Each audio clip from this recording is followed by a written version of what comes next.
There are children who move through the world like soft, unannounced footsteps, not because they enjoy silence, but because silence is the only place that ever felt safe. You see it in the way their shoulders curl inward, as though even their bodies have learned to apologize for taking up space. They sit quietly, speak gently, breathe carefully, hoping no one notices the small tremble beneath their calmness. To others, they look shy, polite, easy to overlook. But inside, they are managing storms no one else can hear. Their fear isn't of people, it's of exposure. The gaze that once made them feel small, the attention that turned tender moments into wounds. And long after childhood ends, that fear lingers, living quietly inside the adult they become. There are children who enter a room as if trying not to disturb the air. They pause at the doorway, waiting for the world to signal whether it is safe to exist loudly or if today requires smallness. Before they learn to spell their own names, they learn the art of shrinking, a quiet choreography built from instinct, not instruction. You notice it in the way they soften their footsteps, as though the sound of their presence might trouble someone, in how they sit at the edge of gatherings, folding into corners like they belong to the shape of the wall. It is not shyness, not really. Shyness is when a child wants to speak, but feels momentarily unsure. This is different. This is a child who has already practiced disappearing.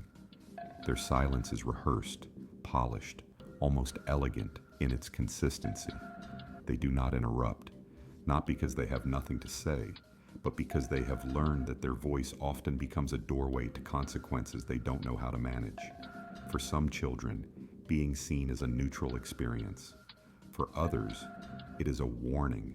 Every gaze feels like a spotlight that might reveal something fragile, a mistake, a flaw, an emotion they were never allowed to have.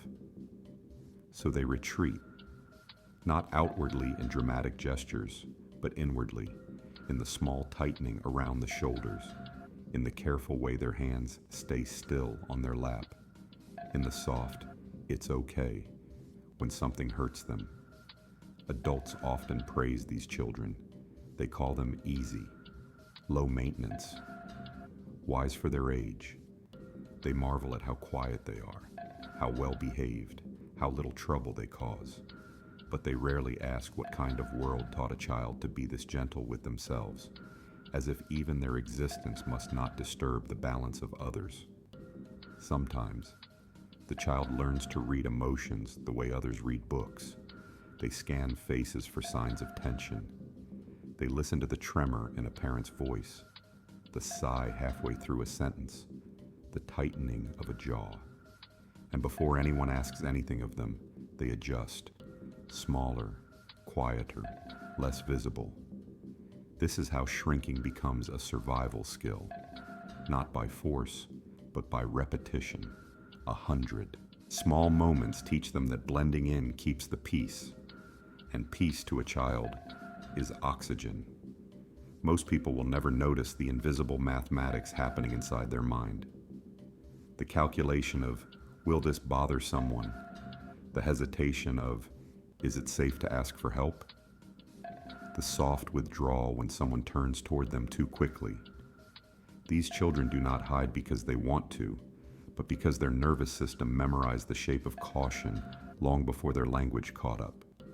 And when you watch them, really watch them, you see the quiet exhaustion beneath their stillness.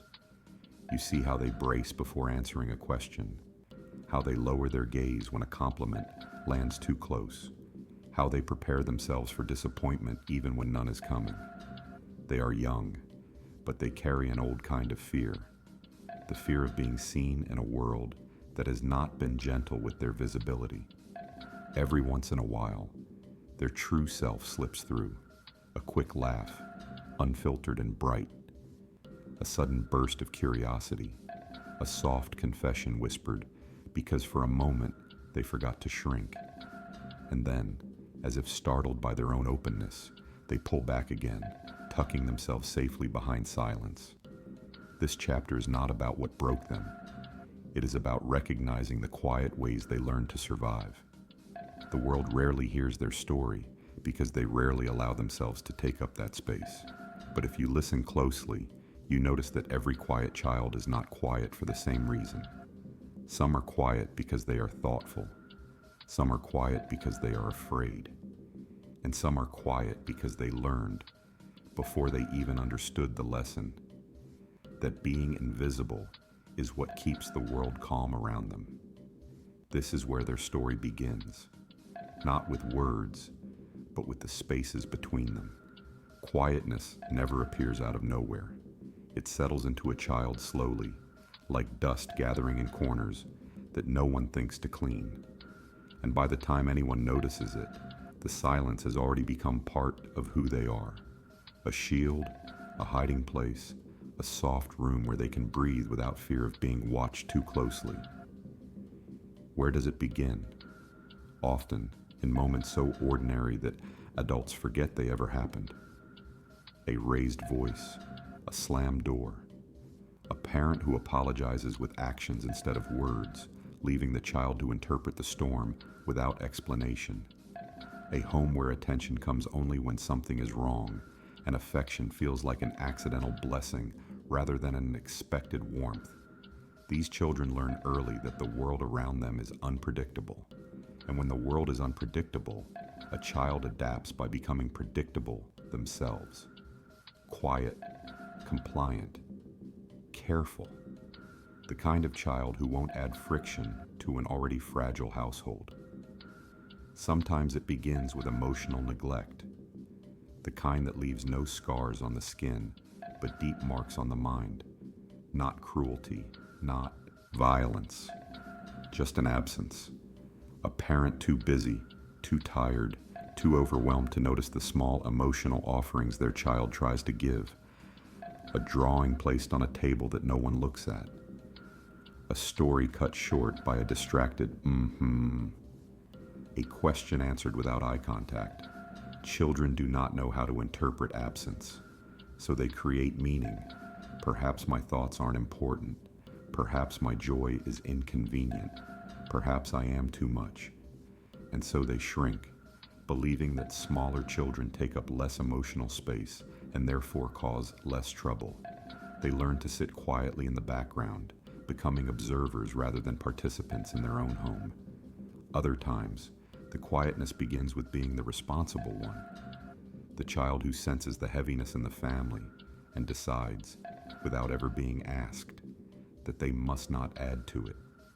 They become the peacemaker, the helper, the reassuring presence who keeps themselves small so others can stay stable. This child grows up faster than their age, absorbing tension that was never theirs to carry, reading adult emotions before they ever learn to read words on a page. And then there are the children who experience harsh correction, even for small mistakes. A spilled glass, a wrong question, a moment of excitement that was met with disapproval instead of warmth. They learn that attention is a doorway that opens into danger, and that shrinking is the safest way to avoid stepping through it. It doesn't take much to teach a child to fear visibility. A few unpredictable reactions, a few moments of being dismissed, a few experiences where their feelings were too big and the world around them was too small to hold them. And so, quietness becomes their language, their safety strategy, their invisible armor. People assume children forget, but children do not forget. They simply store the memory in the body, in the way their shoulders curl inward, in the way they hesitate before speaking, in the way they flinch when someone raises their tone, even slightly. The origins of their silence are not dramatic. They are subtle, almost unremarkable, which is why they remain unnoticed. A quiet child does not demand attention, and the world rarely offers it freely. Yet inside, something profound is happening. A child is teaching themselves how to survive their environment, one small retreat at a time. And this is how the fear begins, not as terror, but as caution, not as a single painful moment, but as a pattern, a slow, steady realization that being small feels safer than being seen. Before long, this becomes their nature, not because it reflects who they are, but because it reflects what they needed to be. Their quietness is not emptiness, it is protection, a shield forged from moments too small for memory, but too powerful for the heart to forget. There is a moment in every quiet child's life when their silence stops being a reaction and becomes a reflex. Natural response shaped by the nervous system itself. Not a choice, not a personality trait, but a survival pattern written into the body like a second language. Psychologists call it hypervigilance, a state where the mind stays alert, scanning the world for danger even when nothing is wrong. In such children, the part of the brain responsible for detecting threat becomes sensitive, almost too sensitive, interpreting every shift in tone, every sigh, every raised eyebrow as a warning sign. What others miss, they absorb instantly. What others overlook, they feel deeply. Their safety depends on noticing everything. Invisible children are often the best observers in a room. They can predict an adult's mood before the adult is even aware of it. They can sense tension before words are spoken. They can feel disappointment before it wears a face. Their nervous system has learned to stay one step ahead, not out of curiosity, but out of fear. Attachment theory explains this too. Children depend on their caregivers for emotional cues. Am I safe? Am I loved? Is it okay to exist loudly here? When those cues are inconsistent, withdrawn, or tangled with unpredictability, the child adapts by dampening their own emotional expression. Because if expressing themselves brings instability, the safest path is to express less, to need less, to become less. Attention, in their world, becomes a loaded experience, something that brings scrutiny instead of understanding, pressure instead of comfort. Visibility becomes a risk because visibility has, at some point, been paired with pain. Neuroscience adds another layer to the story. When a child repeatedly anticipates emotional threat, their brain begins to treat even neutral moments as potential danger. The amygdala, the part that processes fear, reacts quickly and intensely. The prefrontal cortex, the part responsible for rational thought, struggles to calm it. And so the body prepares for impact long before any impact arrives. A teacher asks a simple question. Their heart races. A stranger compliments them. Their shoulders tighten. Someone calls their name too loudly. Their stomach drops. These reactions are not drama. They are biology, the echo of childhood conditioning playing out in real time. This is why invisibility feels safer than presence, because presence invites attention, and attention feels like exposure. A quiet child does not avoid the world because they dislike it. They avoid it because their nervous system has equated being noticed with being unsafe. They learn to monitor themselves constantly, the tone of their voice, the volume of their laughter, the speed of their movements. Every action becomes filtered through a silent question. Will this bring unwanted attention? And this is how self-erasure begins. Not through dramatic withdrawal, but through small daily choices. Lowering their voice, shortening their answers, choosing the backseat, allowing others to speak first, avoiding activities that place them in the spotlight, even dressing in ways that do not attract the eye. Their personality begins to wrap itself around fear, like vines, around an abandoned home. What grows looks like quietness, but what fuels it is vigilance, an internal alarm system that never truly turns off. Over time, this pattern becomes so familiar that they assume it is simply who they are. Introverted, reserved, private. They wear these labels gently because others offer them gently. But beneath those labels lies something deeper, a nervous system shaped by survival long before the child ever understood what survival meant. The psychology of staying invisible is not about weakness, it is about adaptation, a method of staying safe in an environment that made visibility feel dangerous. The child wasn't trying to hide, they were trying to protect the most delicate parts of themselves.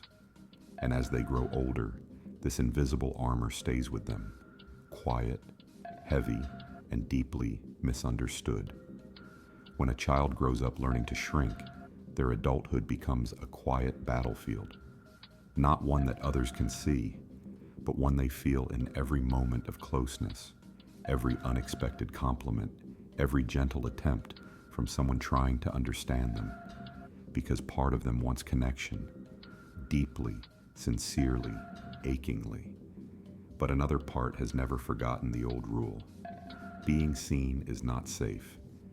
And these two truths, living side by side in the same body, create a conflict that feels like walking toward warmth, with a heart that keeps pulling you back into the dark. They want to be known, but the moment someone looks too closely, they flinch internally, as though visibility itself might cause the world to tilt.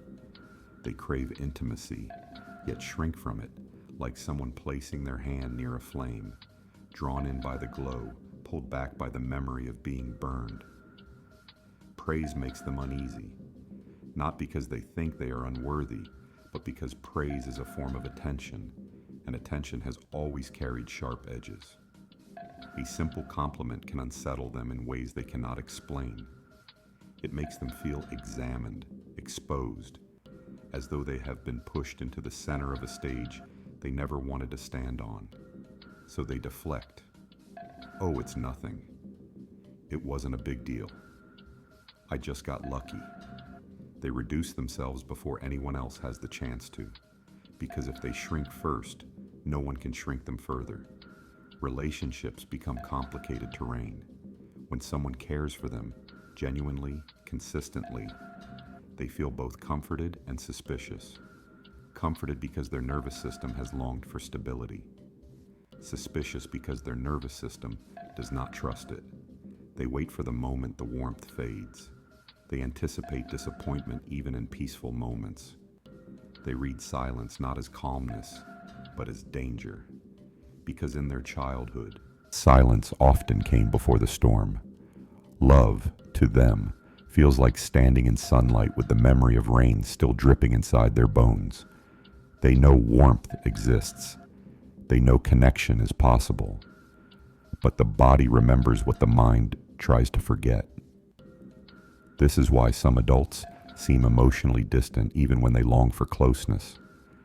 Not because they lack feeling, but because their feelings arrive tangled with fear. Affection stirs vulnerability. Vulnerability stirs old memories. Memories stir the instinct to withdraw. And so, a cycle forms. They pull back when others get close. They hide the parts of themselves that feel fragile. They downplay their needs to avoid becoming a burden. They hesitate before expressing emotions, fearing that their honesty might be too much for someone else. What they want most, to be seen with gentleness, is the very thing they are terrified to receive. Even in friendships, they listen more than they speak. They comfort but rarely confide. They help others open up while keeping their own doors half closed. People describe them as reliable, calm, and steady, never realizing these qualities were shaped by years of managing their own emotions in silence. Inside, however, there is a subtle ache, a longing to be known without having to be brave, a hope that someone might notice the spaces they do not step into and gently invite them forward, without force, without urgency. But showing themselves feels like walking on trembling ground. Their inner child still whispers old warnings. Stay small, stay quiet, stay safe. And their adult self, trying to grow, whispers back, but I want to be understood. This is the heart of the conflict, the slow tug of war between the desire for connection and the fear of exposure, the part that wants to be held and the part that retreats before arms can reach them. It is not a lack of strength. It is not emotional immaturity. It is the residue of survival, a protective instinct that once kept them safe, but now keeps them distant. And until they recognize this tension within themselves, they continue living at the edge of their own life, close enough to feel warmth, but too afraid to fully step into it.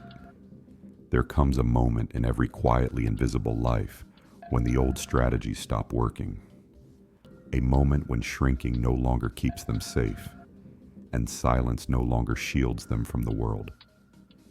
It does not happen suddenly. It happens like a slow crack, forming in glass, unnoticed at first, but growing quietly until something inside them can no longer hold. For some, that moment arrives in a relationship. Someone looks at them, really looks, with a softness they have never learned to receive.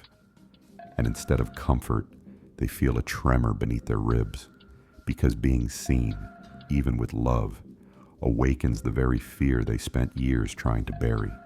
They find themselves pulling back, hiding their emotions, apologizing for their existence even when no one asked them to. For others, the moment is triggered by loss. A friendship ends. A partner leaves. A family member grows distant. And they realize in a quiet jolt of truth that their invisibility did not protect them from pain. It simply prevented them from ever feeling fully connected. Their silence kept them safe from conflict, but it also kept them far from closeness. Sometimes the turning point is small. A conversation where they cannot hide their trembling voice. A comment that cuts deeper than expected. A moment where someone misunderstands them because they never said what they truly felt.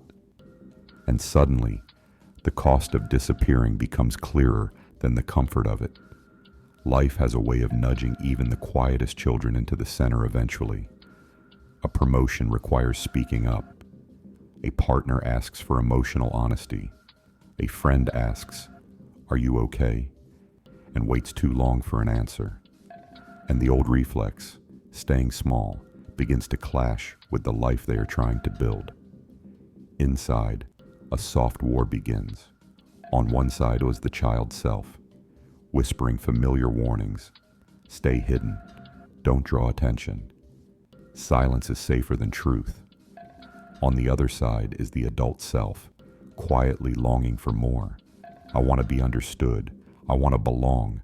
I want to stop disappearing into myself. And these two selves pull at the same heart, softly, painfully, relentlessly. The body reacts first. A tightness in the throat when trying to speak. A sinking feeling when someone asks for vulnerability. An invisible wall rising whenever emotions become too close, too bright, too real. They want to step forward, but every step feels like lifting a weight they don't know how to carry. Then comes the realization, a clarity as gentle as it is devastating. Their silence was never freedom. It was protection. And protection is not the same as peace. They begin to see the small ways fear has shaped their life. The opportunities they never pursued, the friendships that never deepened, the love they kept at arm's length, the dreams they silenced before anyone else could question them. They see how often they said, "It's fine," when it wasn't. How often they smiled to hide their fear. How often they pretended to be calm while their heart beat like a warning drum in their chest. It is a quiet heartbreak, realizing that the very strategies that once kept them safe are now keeping them small. But within this heartbreak lies the beginning of transformation, because once they see the cost of shrinking, they can no longer shrink without feeling it. Once they recognize the weight of invisibility, their hands begin, slowly, gently, to loosen their grip. And once they understand that fear has been steering their life, something deep inside them whispers the first faint resistance. I want something different. This is not courage, not yet. This is awareness. The first soft illumination in a room that has been dark for too long, and awareness, even when it hurts, is the moment their silence finally begins to crack. Healing for someone who grew up afraid of being seen does not arrive like a sudden sunrise. It comes the way dawn actually comes, slowly, softly, almost unnoticeably, as the darkness thins little by little until the first light finally reveals itself. For these adults, healing is not about becoming bold or loud. It is about learning how to remain present when the world turns its gaze toward them. At first, even small moments of visibility feel overwhelming. A friend asks how they're really doing. A coworker praises them in a meeting. A partner tells them, "I love the way your mind works." And instantly, their instinct rises like a tide. Shrink, deflect, retreat. But healing begins when they pause, even for half a breath, and allow the moment to stay instead of sending it away. Not because they feel ready, but because something within them whispers, "What if this is safe?" Just this once. It is quiet work, almost invisible from the outside, a slight softening of the shoulders instead of tightening, a decision to meet someone's eyes for a second longer than usual, a small truth spoken aloud despite the trembling in the chest. Gentle incremental acts that look insignificant, yet carry the weight of a lifetime's fear. What makes this process possible is safety, not the dramatic kind, but the steady, ordinary kind found in consistent people, predictable moments, and relationships where attention does not come with hidden consequences. When someone's gaze carries curiosity instead of judgment, their nervous system slowly learns that not all attention is a threat. The body begins to unlearn its fear before the mind even notices. A calm voice lowers the pulse. A warm expression eases the breath. A comforting presence reduces the instinct to disappear. Slowly, the internal alarm system that once blared at the slightest sign of visibility begins to quiet. For many, the real healing happens in moments that seem small, speaking up in a conversation without rehearsing every word beforehand, accepting a compliment without apologizing for it, asking a question even if it reveals uncertainty, allowing someone to witness their sadness without hiding behind a smile. These are not gestures of confidence. They are gestures of trust. Trust in themselves, trust in the person across from them, trust in the possibility that they can exist without shrinking. And trust, for someone who lived in fear of being seen, is one of the most courageous things they will ever offer the world. Sometimes healing looks like staying in the room when the old instinct tells them to leave, not fleeing during conflict, not vanishing at the first sign of attention, not hiding behind silence when emotions grow heavy, just staying present, anchored even if shaky.